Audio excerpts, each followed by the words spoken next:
Chennai Silks in Mega Summer Sale.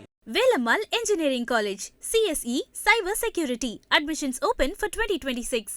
1972ல தமிழ்நாட்டில் ஆளுங்கட்சியா இருந்த திமுகவிலிருந்து பிரிஞ்சு வந்ததுதான் அதிமுக. பிளவுலையே பிறந்த கட்சிங்கிறதுனாலயோ என்னவோ தெரியல, அதிமுகவுடைய வரலாற்றுல பிளவு அப்படிங்கிறது ரொம்ப முக்கியமான ஒண்ணா இருக்கு.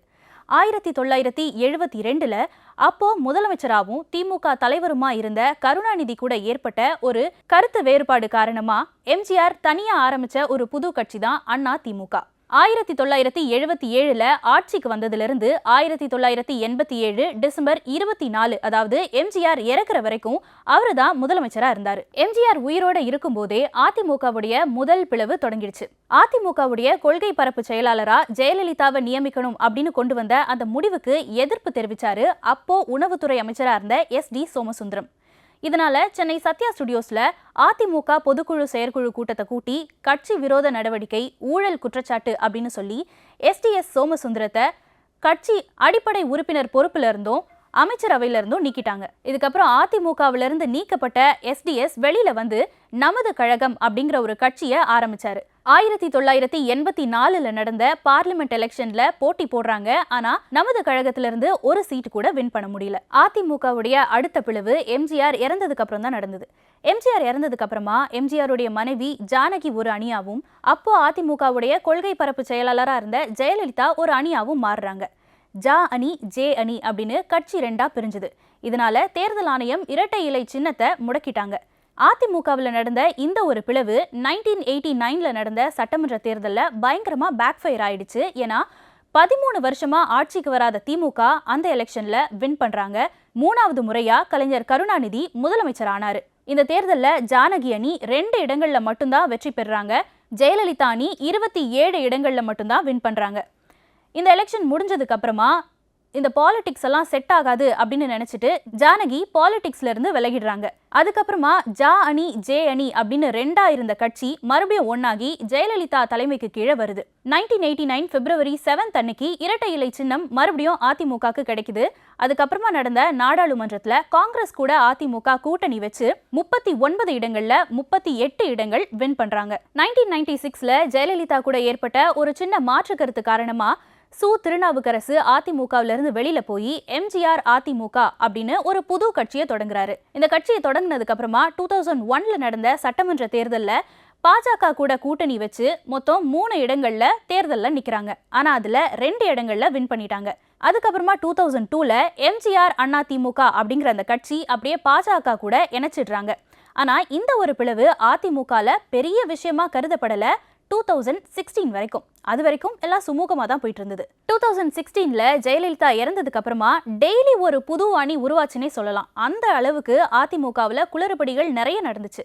பன்னீர்செல்வம் முதலமைச்சர் ஆனாரு. சசிகலா அதிமுகவுடைய பொதுச் செயலாளர் ஆனாங்க. ஆனா சசிகலாவுக்கு எதிரா தர்ம யுத்தத்தை தொடங்கின காரணத்தினால OPS முதலமைச்சர் பதவியிலிருந்து ராஜினாமா செய்ய வேண்டிய ஒரு கட்டாயம் ஏற்பட்டுச்சு. சசிகலாவும் சொத்து குவிப்பு வழக்கு காரணமா 4 வருஷம் ஜெயிலுக்கு போனாங்க. இந்த டைம்ல தான் EPS முதலமைச்சர் ஆனாரு. டிடிவி தினகரன் அதிமுகவுடைய துணை பொதுச் செயலாளர் ஆனாரு. இந்த டைம்ல தான் அதிமுக மறுபடியும் ரெண்டா உடையுது. 2017 மார்ச் 23 அன்னைக்கு அந்த ரெண்டா உடைஞ்ச 2 அணிக்கும் தேர்தல் ஆணையம் 2 சின்னத்தை ஒதுக்குறாங்க. அது என்ன அந்த 2 அணி அப்படின்னு கேட்டோம்னா, ஒன்னு OPS தலைமையிலான அதிமுக புரட்சி தலைவி அம்மா அணி, இன்னொன்னு சசிகலா தலைமையிலான அதிமுக அம்மா அணி. ஜெயலலிதா இறந்ததுக்கு அப்புறமா அவங்களோட தொகுதியான டாக்டர் ராதாகிருஷ்ணன் நகர் தொகுதி காலியாகுது. அங்க தேர்தல் ஆணையம் இடைத்தேர்தல் நடத்துறாங்க. ஆனா அந்த டைம்ல ஆளுங்கட்சியா இருந்த அதிமுக அம்மா அணி ஒரு பெரிய அளவுல லஞ்சம் கொடுத்ததுக்கான ஆதாரம் கிடைச்சதுனால அந்த இடைத்தேர்தலை தேர்தல் ஆணையம் ரத்து பண்ணிட்டாங்க. ஆனா இருந்தாலுமே 2017 ஏப்ரல் 17 அன்னைக்கு அந்த தொகுதியில அதிமுக அம்மா அணியுடைய வேட்பாளரான டிடிவி தினகரன் சின்னம் ஒதுக்குறதுல தேர்தல் ஆணைய அதிகாரிக்கு லஞ்சம் கொடுத்ததா டெல்லி போலீஸ் ஒரு கேஸ் ஒன்னு ஃபைல் பண்றாங்க. ஆனா இவர்கிட்ட இருந்து லஞ்சம் வாங்கின அந்த அதிகாரி யாருன்னு கண்டுபிடிக்க முடியாததுனால டிடிவி தினகரனுக்கு ஜாமீன் கொடுக்கறாங்க. அதுக்கப்புறம் 2017 ஆகஸ்ட் 5 அன்னைக்கு டிடிவி தினகரன் மறுபடியும் தன்னுடைய அரசியல் வேலைகள் எல்லாம் தொடர்றாரு.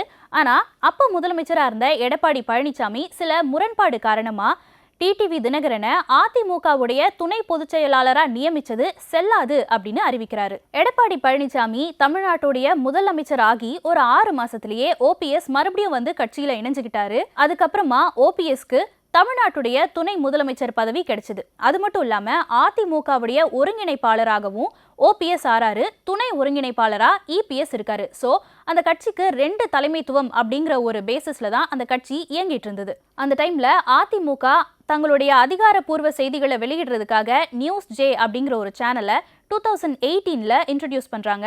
கூடவே நமது எம்ஜிஆர் அப்படின்னு இருந்த நியூஸ் பேப்பரை மாத்தி நமது அம்மா அப்படின்னு புது நியூஸ் பேப்பரா இன்ட்ரடியூஸ் பண்ணாங்க. இதுக்கப்புறம் சசிகலாவுக்கு ஆதரவா 19 ஏடிஎம்கே எம்எல்ஏஸ் எடப்பாடி பழனிசாமியுடைய இந்த ஆட்சியில எங்களுக்கு நம்பிக்கை இல்லை அப்படின்னு ஆளுநர் கிட்ட மனு கொடுக்குறாங்க. அந்த மனு கொடுத்த 19 அதிமுக எம்எல்ஏஸையும் பதவி நீக்கம் செய்யணும் அப்படின்னு அப்போ அதிமுகவுடைய கொறடாவா இருந்த ராஜேந்திரன் சபாநாயகருக்கு ரெக்கமெண்ட் பண்றாரு. ஆனா அந்த டைம்ல ஜக்கையன் மட்டும் மன்னிப்பு கடிதம் கொடுத்துட்டாரு. சோ மீதி இருக்க 18 பேரையும் பதவி நீக்கம் செஞ்சுட்டாங்க. அது மட்டும் இல்லாம அதே டைம்ல முன்னாள் முதலமைச்சர் கருணாநிதி கூட சேர்ந்து ஒரு 4 எம்எல்ஏஸ் இறந்து போயிருந்தாங்க. சோ மொத்தமா சேர்த்து 22 தொகுதி காலியாச்சு. 2019 மே மாசம் நடந்த பார்லிமெண்ட் எலெக்ஷனோட சேர்த்து இந்த காலியான 22 தொகுதியிலையும் இடைத்தேர்தல் நடந்துச்சு. இந்த கேப்ல தான் டிடிவி தினகரன் அமமுகன்னு ஒரு புது கட்சியையும் தொடங்கியிருந்தாரு. இந்த இடைத்தேர்தல் அப்ப அதிமுக வேட்பாளர்களுக்கு எதிராக அமமுகல இருந்தும் 22 வேட்பாளர்கள் களமிறங்கி இருந்தாங்க.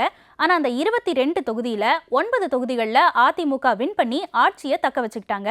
அமமுகல இருந்து ஒரு சீட் கூட வின் பண்ண முடியல. 2021 சட்டமன்ற தேர்தலில் அதிமுக பாஜக கூட கூட்டணி வச்சு போட்டி போடுறாங்க. ஆனா திமுக 133 இடங்கள்ல வின் பண்ணிட்டாங்க. அதிமுக வெறும் 66 இடங்கள் மட்டும்தான் வின் பண்ணியிருந்தாங்க. ஸோ இது மூலமா மு.க. ஸ்டாலின் முதல் முறையா முதலமைச்சர் ஆனாரு. இபிஎஸ் எதிர்கட்சி தலைவரானாரு. ஓபிஎஸ் எதிர்கட்சி துணை தலைவரானாரு. அதுக்கப்புறம் 2022ல ஜூலை 11 அன்னைக்கு அதிமுக ஒரு பொதுக்குழு கூட்டம் கூட்டுறாங்க. அதுல ஒரு முக்கியமான தீர்மானமும் நிறைவேற்றப்படுது. அது என்ன அப்படின்னா ஓபிஎஸ்ஸை கட்சியிலிருந்து நீக்கணும் அப்படின்னு சொல்றாங்க. ஓபிஎஸ் மட்டும் கிடையாது, அவர் கூடவே சேர்ந்து வைத்தியலிங்கம், மனோஜ் பாண்டியன், இப்போ சபாநாயகரா இருக்க ஜேசிடி பிரபாகர் இவங்களெல்லாம் கட்சியிலிருந்து நீக்கணும் அப்படின்னு ஒரு தீர்மானம் கொண்டு வராங்க. கட்சி விரோத நடவடிக்கைகள் அப்படின்னு சொல்லி இவங்களெல்லாம் கட்சியிலிருந்து நீக்கினதுக்கு அப்புறமா அதே நாளில் ராயப்பேட்டால இருக்க எம்ஜிஆர் மாளிகையில் ஒரு பிரளயமே நடக்குது. அது என்ன அப்படின்னா ஓபிஎஸ் ஆதரவாளர்களும் இபிஎஸ் ஆதரவாளர்களும் 2 பேரும் கல், பாட்டில்ஸ், பிளாஸ்டிக் சேர் இதெல்லாம் வச்சு மாறி மாறி அடிச்சுக்கிட்ட சம்பவம் தான் அங்கே நடந்துச்சு. இது அந்த டைமில் ஒரு ரொம்ப வைரலான ஒரு நியூஸாக பரவுச்சு. நிறைய பேர் கண்டிப்பாக அதை மறந்துருக்க மாட்டோம். இந்த ஒரு ஃபைட்டில் மொத்தம் 47 பேர் காயமடைஞ்சாங்க. இந்த இன்சிடென்ட்னால வருவாய்த்துறையினர் எம்ஜிஆர் மாளிகைக்கு சீல் வச்சாங்க. அதுக்கப்புறம் எடப்பாடி பழனிசாமி இடைக்கால பொதுச் செயலாளரா ஒரு மனதா தேர்ந்தெடுக்கப்படுறாரு. ஓபிஎஸ்க்கு பதிலா அதிமுகவுடைய பொருளாளரா திண்டுக்கல் சீனிவாசனை கொண்டு வராங்க.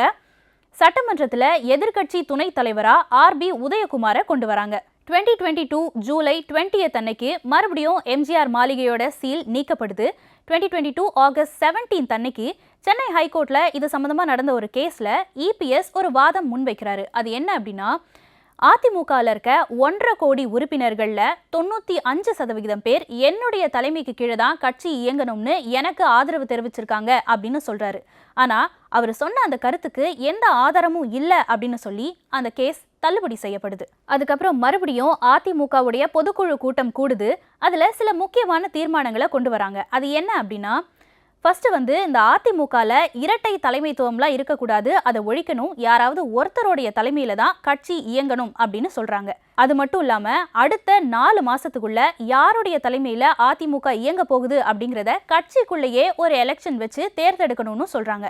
அது வரைக்கும் இபிஎஸ் தான் இடைக்கால பொதுச் செயலாளர் அப்படிங்கிற அதிகாரமும் இபிஎஸ்க்கு கிடைச்சது. அதுக்கப்புறம் 2023 மார்ச் 28 அன்னைக்கு இபிஎஸ் அதிமுகவுடைய பொதுச் செயலாளராக தேர்ந்தெடுக்கப்படுறாரு. ஏப்ரல் 20 அன்னைக்கு தேர்தல் ஆணையமே அதிமுகவுடைய பொதுச் செயலாளராக இபிஎஸ்ஸை அங்கீகரிக்கிறாங்க.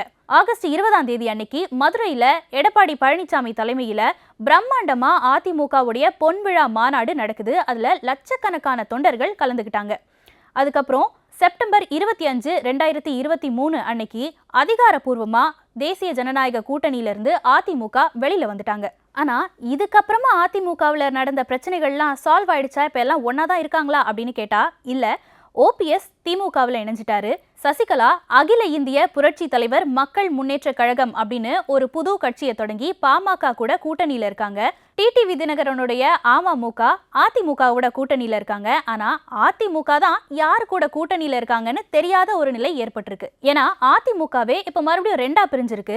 அதான் ஓபிஎஸ்ஸே போயிட்டாரே, மறுபடியும் யார் கூட ரெண்டா பிரிஞ்சது அப்படின்னு கேட்டா ஒன்னு இபிஎஸ் தலைமை, இன்னொன்னு சிவி சண்முகம் தலைமை. ஏன்னா இபிஎஸ் பாஜகவுக்கு சப்போர்ட் பண்றாரு, சிவி சண்முகம் முதலமைச்சர் விஜய்க்கு சப்போர்ட் பண்ற மாதிரி நடந்துட்டு இருக்காரு. இந்த தடவை அதிமுக மறுபடியும் கண்டிப்பா பிளவு ஏற்படதான் போகுது அப்படிங்கறத நிரூபிக்கிற விதமா தான் இப்போ கொஞ்ச நாளுக்கு முன்னாடி நடந்து முடிஞ்ச நம்பிக்கை வாக்கெடுப்பும் அமைஞ்சிருக்கு. ஏன்னா சிவி சண்முகம் டீம்ல இருக்க 25 எம்எல்ஏஸ் முதலமைச்சர் விஜய்க்கு ஆதரவா வாக்களிச்சிருக்காங்க. ஆனா இபிஎஸ் டீம்ல இருக்க 22 எம்எல்ஏஸ் முதலமைச்சர் விஜய்க்கு எதிரா வாக்களிச்சிருக்காங்க.